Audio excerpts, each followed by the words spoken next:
Revenge with Karen. I knew something was off the moment I stepped into that banquet hall and saw my name missing from the seating chart. Everyone else had their names printed on cardstock like little crowns, lined up neatly in that fake gold foil font the company loves to pretend is classy. Mine, sharpied on a cocktail napkin and stuck between the wait staff's table and the emergency exit. That was the first gut punch. The second came 15 minutes later when the CFO, Gregory smirks like a snake Talbot, stood up, clinked his glass with a dessert spoon, and said words I still hear in my sleep. I want to congratulate Jason for taking the lead on our $150 million infrastructure program. He's a bold new voice in the company. Jason, a 29-year-old with strategic hire written all over his smug little face. No experience in compliance. Barely 6 months on the job. Son of a senator's golf buddy. Now apparently the face of a project I'd been duct taping together for 4 years, through vendor walkouts, permit delays, and one hilariously corrupt subcontractor who thought municipal approval meant slipping a junior planner a Panera gift card. I was halfway through a lukewarm Chardonnay when the wave of polite applause hit. They didn't even say my name. Not once. Just Jason, the bold new voice, sitting there like a Labrador in a fitted blazer. He winked at me. I smiled back.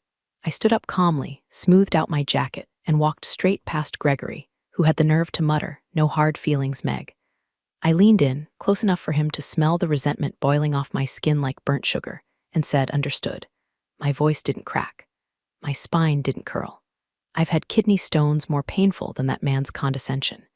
You ever feel so humiliated you go quiet? Not the explosive kind of mad, no screaming, no dramatics, just silence.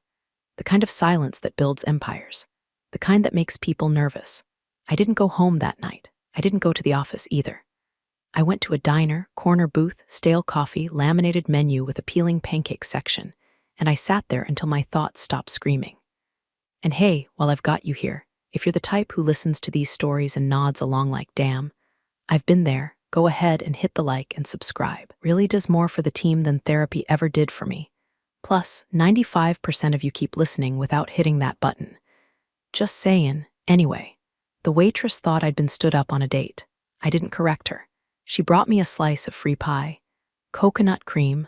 I hate coconut. I ate every damn bite. By 10:12 p.m., I was staring at the cracked sugar packets on the table and thinking about Clause 7.4.3 of the refinancing agreement. Specifically, the part that required a federally approved compliance proxy, me, for any material transfer of project oversight. I remembered arguing to get that clause in. I remembered how hard it was convincing legal that compliance wasn't just a rubber stamp, that it had to be a person, a name, a signature. Mine. Gregory didn't just cut me out, he triggered something. At 10:14 p.m., I pulled out my phone and called Amanda Nguyen at the Federal Infrastructure Lending Group. She picked up after 2 rings, which meant either she was working late or my name on her caller ID gave her heartburn. "Meg, I just have one question," I said. My voice was flat, focused. "Shoot. Am I still listed as the compliance proxy for Facility 2A? There was a pause. I could hear her typing. Then, "Yeah, you are. Why?" "Because I think Gregory Talbot just committed an 8-figure violation in front of 300 people in a bar cart." Another pause, longer this time. "Meg, what the hell is going on?" I looked at the pie crust crumbs on the table and smiled. "You'll get a ping tomorrow." I hung up, left a $20 under the plate, walked out into the cold October air, and didn't even shiver. Let them enjoy the dessert course. Real show hadn't started yet. By the time I got back to my apartment, the city looked like a half-burnt birthday cake. Flickering lights, trash swirling in the gutters, the echo of someone's late-night meltdown bleeding through the walls. Fitting ambience. I kicked off my heels, stared at the blinking voicemail light on my landline. Yes, I still have one, fight me, and didn't press play. I already knew it was some cloying HR voice asking me to schedule a check-in to discuss my transition options. Transition, my ass. That was the verbal equivalent of duct taping a corpse and calling it a spa day. I poured a glass of bourbon, no ice, just heat and consequence. Sat at my desk and opened the folder I hadn't touched in over a year, the contingency file. Printed hard copies, because I don't trust cloud anything when it comes to snakes in suits like Gregory. Inside, signed agreements, a backup USB, and a post-it note that just said Amanda direct line. I stared at that note for a second like it might blink back. Then I picked up the phone and dialed. Amanda Nguyen doesn't suffer fools. We met 3 years ago when my company was begging for lifeline funding from a federal-backed infrastructure fund. Needed a scapegoat to sit through the audit reviews, the risk model rewrites, the ethics compliance workshops, so naturally they sent me. Amanda was the one who actually listened, who saw that I wasn't just another tired corporate mule lugging spreadsheets and caffeine breath into boardrooms. She's sharp. She remembers things. Meg, she said, picking up after 2 rings. Her voice was surprised but not annoyed. I counted that as a win. I just have one question. Shoot, am I still listed as the compliance proxy on Facility 2A? There was a beat. I could hear her typing, then a soft click as she opened the file. Yeah, you are. Why? I could feel the bourbon burning a deeper trench down my throat. My voice didn't change. Because Gregory Talbot just yanked me off the project in front of a few hundred people tonight. No documentation. No transition. No internal vote. Handed it to some baby-faced spreadsheet jockey named Jason, who thinks regulatory review means deleting your browser history. Amanda's breath caught, then silence. The kind that says she's already pulling up the master agreement. Jesus Christ, she muttered. I didn't call to explain, I said. You'll get a ping tomorrow. Just have your team ready. She didn't argue. Just a low, slow exhale. Meg, are you sure you want to go nuclear? I looked out my window at the flickering neon sign of the laundromat across the street. 3 letters burnt out, the rest buzzing like a hornet with anxiety. He made it nuclear, I said, and then I hung up. I didn't sleep that night, not because I was afraid. Fear's a muscle, and mine had atrophied a long time ago. I didn't sleep because my brain was already sketching a map, routes through the documentation jungle, landmines he'd stepped on without realizing, dotted lines leading straight to federal breach triggers. This wasn't about feelings anymore. This was law. At 2:07 a.m., I printed the original loan covenant. Clause 7.4.3 wasn't just a name drop, it was a proxy designation with teeth. Removing me without cause, without documentation, without board ratification. That wasn't just sloppy. It was grounds for immediate review and potential asset seizure under federal co-lender rules. And if Gregory had touched a single dime of the earmarked capital without proxy sign-off, that was misappropriation. Worse, if he filed the oversight change with internal systems before updating the funders, he just falsified operational control. That's not oopsie paperwork. That's frog marched out in handcuffs territory. I ran the math. If I played it right, Facility 2A would be frozen by lunchtime tomorrow. Contractors would down tools. Permitting bodies would get alerts. And most importantly, the board would wake up with a legal hangover Gregory couldn't unbluff. And I wouldn't have to raise my voice once. I shut my laptop, poured a second glass, and toasted the silence. Tomorrow was going to be interesting.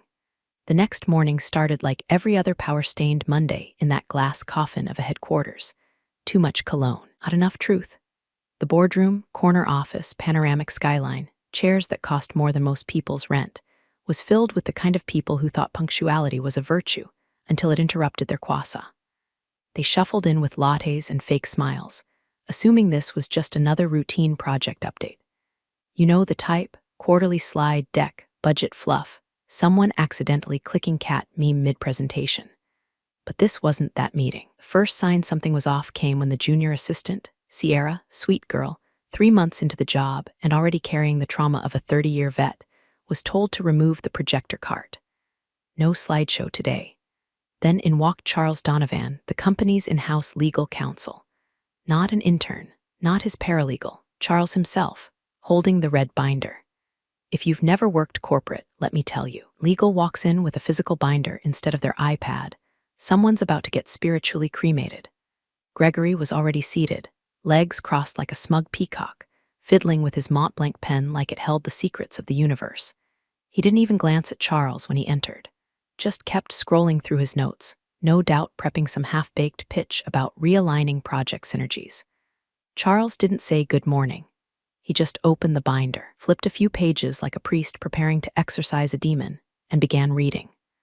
Clause 7.4.3, Compliance Proxy Revocation Conditions, he said. The words hung heavy. In the event the named proxy is removed or reassigned without documented cause, board ratification, and funder notification, he stopped. Silence. Charles looked up, straight at Gregory, eyes as dead as winter. then asset control will be subject to federal review, including seizure of funds under Section 2C of the co-lender agreement. Gregory, his voice didn't rise. It didn't need to. Who authorized the asset seizure? You could feel the oxygen evacuate the room like someone had opened the emergency hatch mid-flight. A coffee cup clinked against the table. One of the board members, Carter something or other, coughed into his sleeve like it might protect him from what was coming. Gregory blinked. Twice. I didn't authorize any seizure. The hell is this? Charles didn't move. Then why did the federal co-lender's legal office send us a request for clarification at 7:43 a.m. this morning? And why is Megan's name still listed as the sole compliance proxy on Facility 2A? Now the murmurs started. Megan, she was cut from that last night. Was that ever documented? Was there a vote? What clause is he talking about? Gregory was sweating now, not the dramatic, forehead-dripping kind where your upper lip glistens and your jaw tightens like it's trying to hold back vomit. His hands were clenched in his lap. His Montblanc pen had stopped moving. There must be some mistake, he said finally. We transitioned oversight to Jason.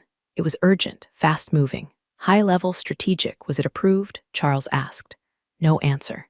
Did Megan sign off? Again, nothing.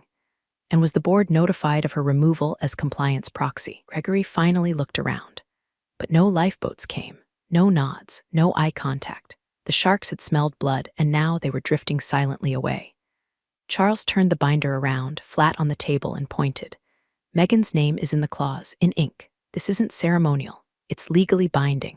Removing her without cause invokes a freeze of all movement on Facility 2A, and now we have an alert from the funder's audit committee. They're watching. Closely. One of the other execs, Elise from operations, muttered under her breath, Christ almighty. Charles continued, flipping another page.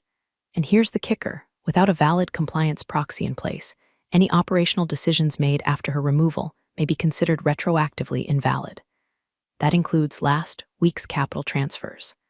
That includes the pending contracts Jason signed.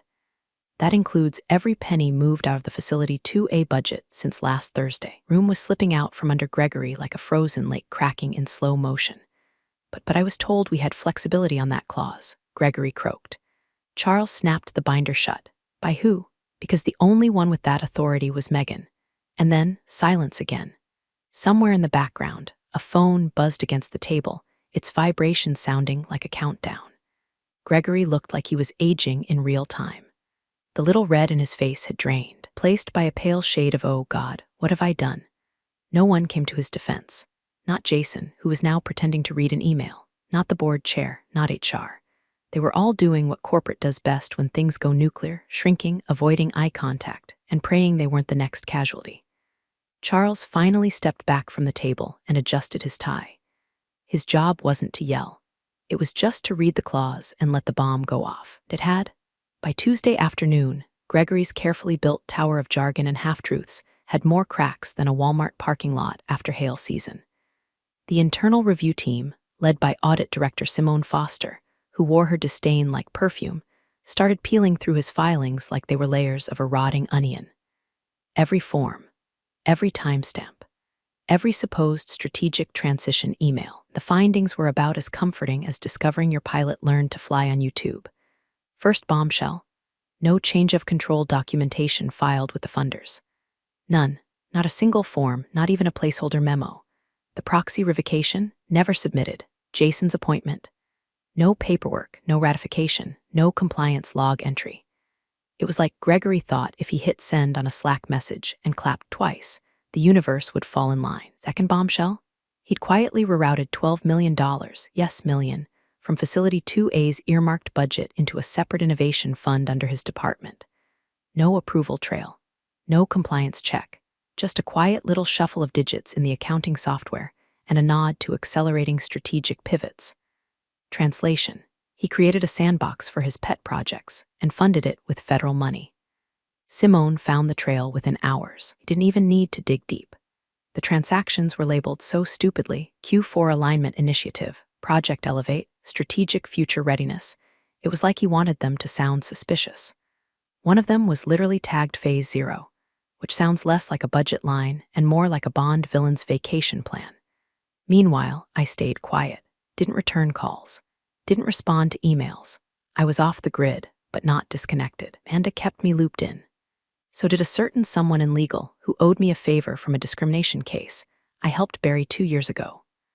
I watched it all from the comfort of distance, laptop open, coffee in hand, a quiet smirk blooming every time my inbox dinged with a new FYI about another executive calling HR in a panic. The board tried to contain it, of course. PR spin phrases started leaking into internal memos: ongoing alignment review, operational recalibration, pause for regulatory harmonization. The usual corporate word soup meant to dull the panic. But it didn't work this time, because the funders weren't buying it, and neither were the clients. By Wednesday, the phone lines were jammed with confused, pissed-off stakeholders, municipal clients, third-party vendors, infrastructure contractors calling in with versions of the same question. Why are your systems suspended? Are our approvals frozen? Why is the Department of Transportation calling us asking what's going on? The suspension of project systems had gone into effect automatically. That's how Amanda's team wrote the clause. Clean, brutal, no proxy, no flow, no project, period. Facility 2A was essentially paralyzed, like someone had ripped the fuse box off a moving train. Contractors walked off site. Engineers downed tools. Payment systems froze. Timelines evaporated. And the whispers began, first inside, then outside. Investors began asking questions. Why was the proxy removed without disclosure? Why didn't we see this in the Q3 notes? Where is the COO? Answer: on sabbatical in Morocco and wisely staying unreachable. Jason was the first to crack. Poor kid. He wasn't even malicious, just way out of his depth. He started panicking, asking questions no junior exec should have to ask. Can I be held personally liable for this? And what's a federal audit trigger, exactly? Meanwhile, Charles and Simone worked around the clock, assembling what they delicately labeled a fiduciary profile assessment. Translation: a bulletproof dossier to present to the board showing that Gregory not only bypassed protocol, he exposed the company to federal scrutiny, client liability, and material contract breaches, all because he thought replacing me with someone flashier would earn him a bonus and a quote in the annual report. I didn't need to rush in.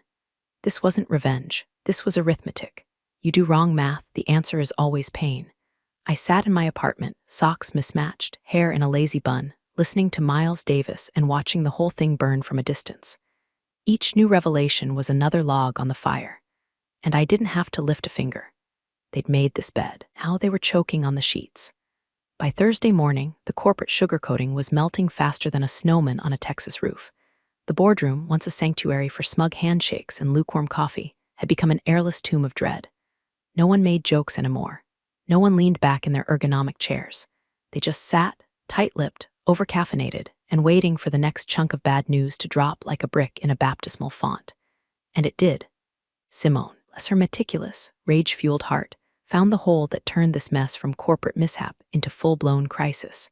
Asset transfers signed and filed without my authorization. See, Gregory hadn't just rerouted $12 million, he tried to formalize it. Asset reallocation memos, budget line adjustments, capital movement across operational zones, and every single one of those required my signature. Not ceremonially, legally, because back when we locked down the federal loan package, I negotiated Clause 11B into the damn contract myself.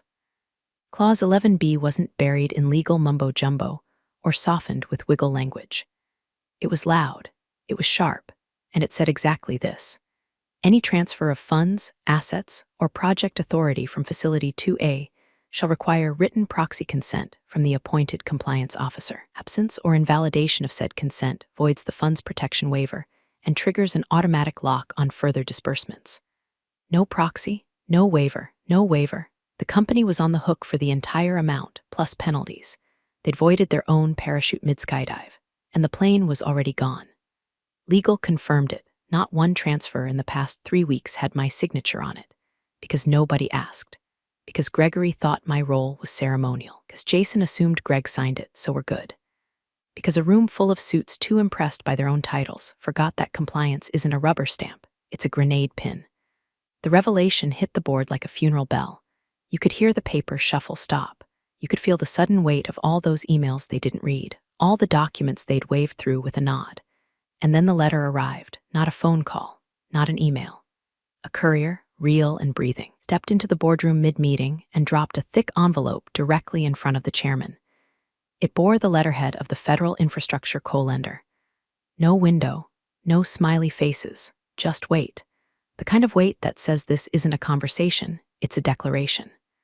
Charles opened it, skimmed the first page, then read it aloud. To the Board of Talbot Infrastructure Solutions, this letter serves as formal notification of noncompliance under Clause 11B of the Facility 2A loan covenant. Due to the removal of the named compliance proxy, without documented cause, consent, or notification, all fund disbursements are hereby suspended effective immediately. Additionally, the fund's protection waiver is void. Full review and repayment may be required pending audit. Remediation path. Immediate reinstatement of Megan L. Shore as compliance proxy with full operational access. Deadline, 5:00 p.m. EST Friday. A full day and a half, that's all they had. The room exploded not with shouting, but with the frantic, flailing energy of people trying to pretend they weren't already underwater. Gregory started with deflection. This is overreach. We can appeal. This isn't binding without due process, but Charles shut him down. It's binding, Greg. You didn't follow process, didn't file forms, you didn't notify anyone. We are, in the eyes of the co-lender, in default. A board member from Atlanta, who rarely said more than 3 words in any meeting, finally spoke. What's our legal exposure? Simone answered without looking up from her binder. North of $150 million, more if penalties are assessed. Another board member piped up. Can't we just replace the proxy now and get them to reset the clock? Charles shook his head. Oh, Clause 11B isn't a fill-in-the-blank situation. Megan's name is embedded in the original funding agreement. Her role was tied to the integrity of the project. We can't swap her out like a goddamn toner cartridge. Jason, God bless his naive little startup soul, looked around the room and whispered, "So we need her back." Simone didn't even dignify it with a response. She just dropped a stack of red-marked pages in front of Gregory and said, "Better hope she's feeling generous." And me? I was on my 4th cup of French roast in a coffee shop across town, watching it all unfold from a secure line with Amanda. Calm, focused, surgical, no gloating, just strategy. Because now the war was public, and I had all the leverage. The boardroom was stripped of pretense now. No coffee. No catered pastry towers from that overpriced French bakery Gregory liked to flaunt. Just 12 folding chairs, 3 legal pads, and a crisis thicker than the carpet. The closed-door session had the tension of a hostage negotiation, except the hostage wasn't Megan. The hostage was the company, and the ransom was her signature. Gregory started the meeting like a man who still thought he had cards to play. "Look, I'll be the first to admit there were administrative missteps," he said, voice steady, eyes darting. "We moved quickly. In retrospect, maybe too quickly. But this is recoverable. It's not like she's irreplaceable." Wrong sentence. Wrong room. One of the lead investors, a real estate magnate from Arizona named Clark Whitman, leaned forward and didn't even raise his voice. She was the clause, not in the clause, not adjacent to it. Gregory flinched, tried to pivot. "We can remedy this internally. We draft a supplemental form, re-establish the proxy, maybe even restructure the oversight group." "There's precedent, no," Charles interrupted flatly. "There's not with the feds. This isn't a sandbox project. This is a federally co-funded infrastructure asset, and you tried to override a named compliance proxy without process. The only precedent is a full-blown audit and clawbacks." Gregory's face was all teeth now, no color. His voice lost that thin veneer of corporate charm. "You're saying we have to beg her to come back." "Not beg," Clark said. "Just ask, politely, with cash." The vote wasn't even close. 11-1. The one being Gregory, who now looked like a goose blinking at the sound of Thanksgiving recipes. So they reached out, but not with flowers or apologies. No one dared to call me directly. They sent the messenger, a sleek, overpriced boutique law firm with a reputation for discretion, which is rich considering their last major client was a tech CEO who tried to write off escort expenses as wellness contractors. The firm called my attorney, Meredith Rothstein. Meredith, in turn, called me. We met for lunch, and I could tell by her smile that the pendulum had fully swung my way. "They want a meeting," she said between bites of grilled salmon. "Neutral ground, full board, plus legal. They'll make the offer." "Good," I said, sipping iced tea. "Book the ballroom at the Darlington Hotel. No boardroom vibes. I want them uncomfortable." That's how we ended up in a chandelier-lit room filled with power suits. The floral centerpieces tried and failed to mask the scent of desperation. They made the offer: reinstatement, full project authority, retroactive salary adjustment, a written apology for the record. I didn't even blink. No, I said, not like that. A pause. Clark, ever the realist, asked, what do you want? I looked around the table. Half of them still couldn't meet my eyes. Gregory was staring into his lap like it might open and swallow him whole. I want more than my job back, I said. I want full operational authority over facilities 2A through 2D. I want Jason out of anything compliance-related. I want veto power over all restructuring efforts for the next 12 months. I want Gregory's access suspended pending third-party audit. And I want every one of you to sign a resolution acknowledging that your mishandling of the clause led to federal breach risk. It wasn't a negotiation. It was a verdict. Is that all? Someone mumbled. I smiled, slow and precise. Oh, and I want my office back. Same floor, same corner window. Remove Gregory's desk before I arrive. Silence. Meredith leaned in and said, if you don't agree, we'll walk. And your next meeting will be with federal auditors. They didn't even ask for a break. One by one, heads nodded. The board chair scratched his signature onto the resolution draft like he was signing his own arrest warrant. Gregory didn't speak. He just stood, walked out. No one stopped him.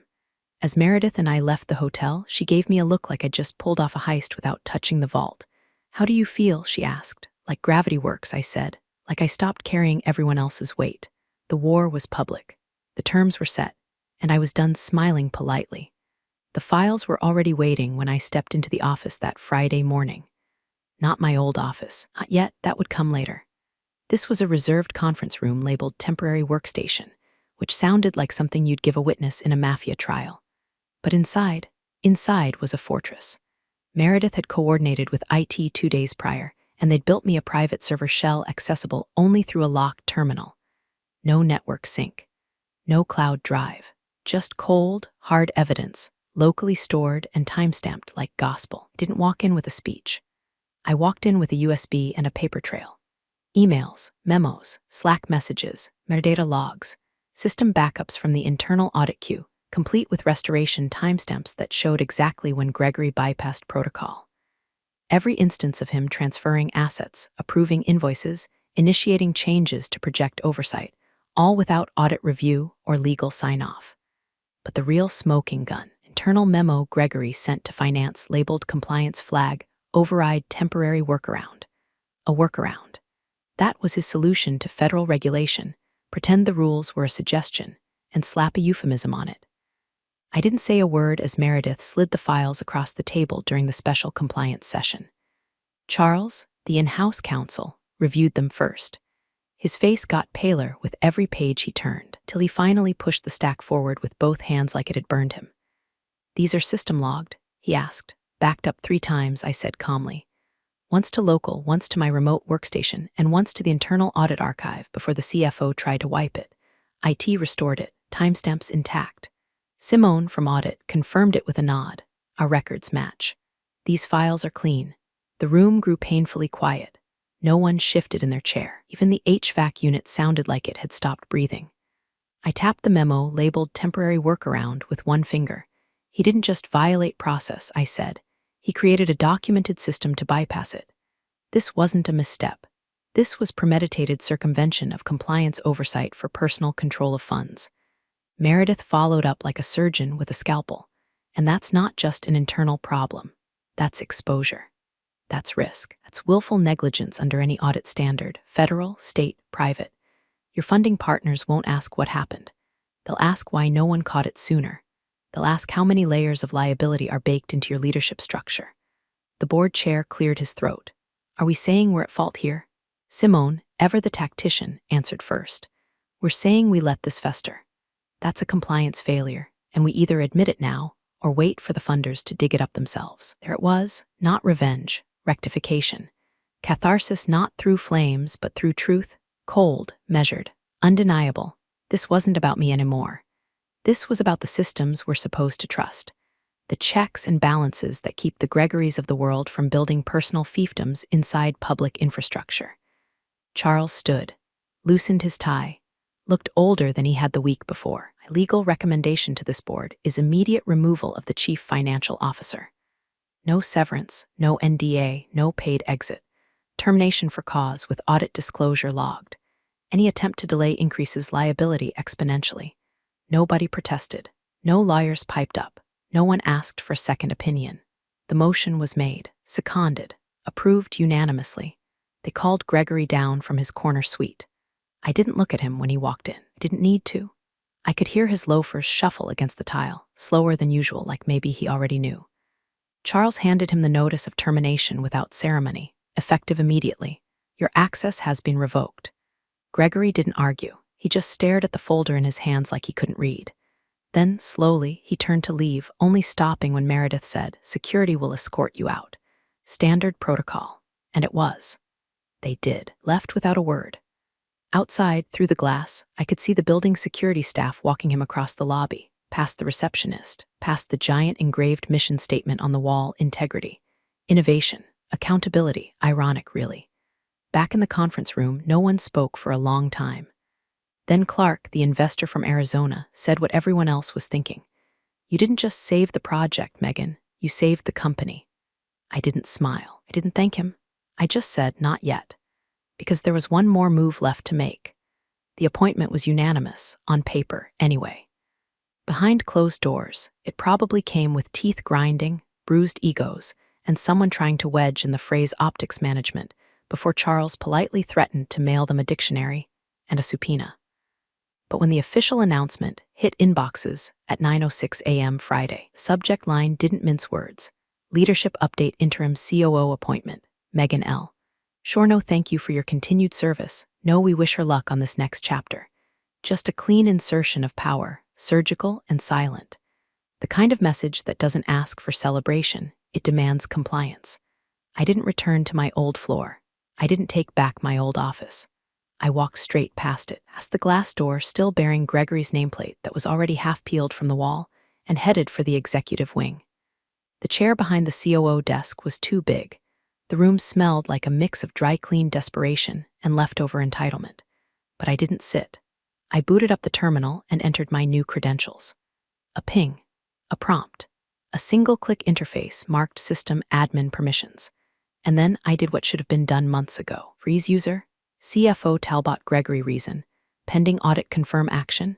Yes, next, initiated the third-party review. Not internal, not legal, external, independent, ruthless. The kind of audit firm that specializes in cleaning messes like Gregory's with all the subtlety of a pressure washer on a birthday cake. Meredith had already secured them on retainer. I just had to flip the switch. By 10:17 a.m., emails had gone out to every department requesting full cooperation. File access logs, project tracking sheets, transfer receipts, even cafeteria billing history. By 10:19, Gregory's system login pinged one final error message: access denied. Contact compliance. He didn't. He wouldn't. I stepped into my first leadership stand-up not long after. Same team that had sat quietly during the banquet massacre, ones who clapped for Jason like he'd cured infrastructure cancer. Now, they looked like kids who'd just been told summer was canceled. Whispers drifted in before I even entered the room. "Did you hear? She's COO now. She froze the audit logs before they could clean them." Ruthless. One of them, a senior analyst I used to share vending machine jokes with, looked up as I passed and half-whispered, "Megan, I just wanted to say I didn't know." I would have said something if I didn't stop walking. I didn't slow down. Apologies don't interest me when they arrive after the firing squad. I ran the meeting clean and cold. No anecdotes, no motivational metaphors, just directives. "We will be restructuring all compliance flows over the next 60 days, I said. "Every legacy exemption will be reviewed. Every proxy role will be audited. Every department will undergo risk recalibration." Someone tried to chime in about resourcing conflicts. I held up a hand. "You had 4 years of chaos. You'll survive 60 days of order." After the meeting, I sat alone in the executive lounge, staring out over the city like it owed me back rent. Behind me, a framed photo still hung, Gregory at the ribbon-cutting ceremony for Facility 2A, grinning like he'd built it with his own hands. I stood, walked over, and turned the frame face down on the table. Not dramatic, just final. Later that afternoon, Amanda from the federal co-lender called. You made them blink, she said. No, I made them see any regrets. Just one, I said, sipping my coffee, that I didn't pull the pin sooner. I hung up, walked back to my new desk, and smiled once. Sharp, small. It wasn't revenge anymore. It was reform. The final board session wasn't a meeting, it was a reckoning wrapped in catered silence and bullet-pointed denial. Gathered in suits one shade darker than shame, clutching recycled phrases like course correction and strategic pause, hoping those would somehow erase the crater Gregory left behind. But you can't untrigger a clause. You can only read it back to them and watch the blood drain. Charles stood at the head of the room, binder open, glasses perched low on his nose. No slideshow, no graphs, just one sheet of paper, thick enough to carry consequences. You've confirmed a final detail regarding the project funding lock, he said. The room shifted, uneased. This was supposed to be the cleanup phase. The we're moving forward now chapter. Instead, Charles cleared his throat and read from the page like it was scripture, and someone in the room was about to get struck by lightning. Last week's asset transfer, initiated by former CFO Gregory Talbot, was filed using a pre-revision internal form template that excluded the required compliance proxy field, he said. Furthermore, it lacked both approval metadata and Megan Shore's digital signature. A murmur rippled through the room. Chairs creaked. Someone exhaled too loudly. Charles looked up. Per Clause 11b, subsection C, that constitutes an automatic breach. The clause was self-triggered the moment that document was processed. It occurred at 3:22 p.m. last Tuesday. That was before the banquet, before the binder, before the board had even realized what game they were playing. So, Charles continued, voice steady as bedrock. The facility entered seizure protocol before this board was even informed. We were in default before we sat down. He turned to the board chair, then to me. Per legal precedent and federal audit policy, this constitutes willful misconduct. He paused, let the words settle like dust after a detonation. Then he added, I've been instructed to recommend retroactive documentation of the termination for cause. This will limit investor exposure and demonstrate immediate remedial action. Gregory, still clinging to a seat at the far end of the table like he was just visiting, opened his mouth, then closed it. He didn't argue, because what do you say when your own paper trail hangs you? Security entered 5 minutes later. No announcement, no dramatics. Just a quiet nod from the chair, and Gregory was led out without ceremony. No eye contact, no applause, just the muted click of his Italian loafers fading into hallway echo. And then it was my turn. I didn't sit. I didn't preamble. I stepped forward and pulled from my bag the letter Amanda had sent, embossed and signed in blue ink. I unfolded it slowly, deliberately. Read aloud. To the Board of Talbot Infrastructure Solutions, we acknowledge the structural correction undertaken by the current interim COO, Megan L. Shore. We are prepared to resume disbursements and extend funding support under her oversight, or not at all. Silence. I folded the letter, placed it on the table. No cheers, no slow claps, just 20 eyes that finally understood whose name kept the lights on. I didn't say thank you. I didn't nod. I turned, walked out, and made my way back to the corner office that used to belong to a man who thought I was invisible. The nameplate now said, Megan L. Shore Chief Operating Officer, no titles beneath it. No flair, just fact. You're the real stars of the corporate jungle. Thanks for watching. Hit subscribe, or I'll flick the switch on your old cubicle memories.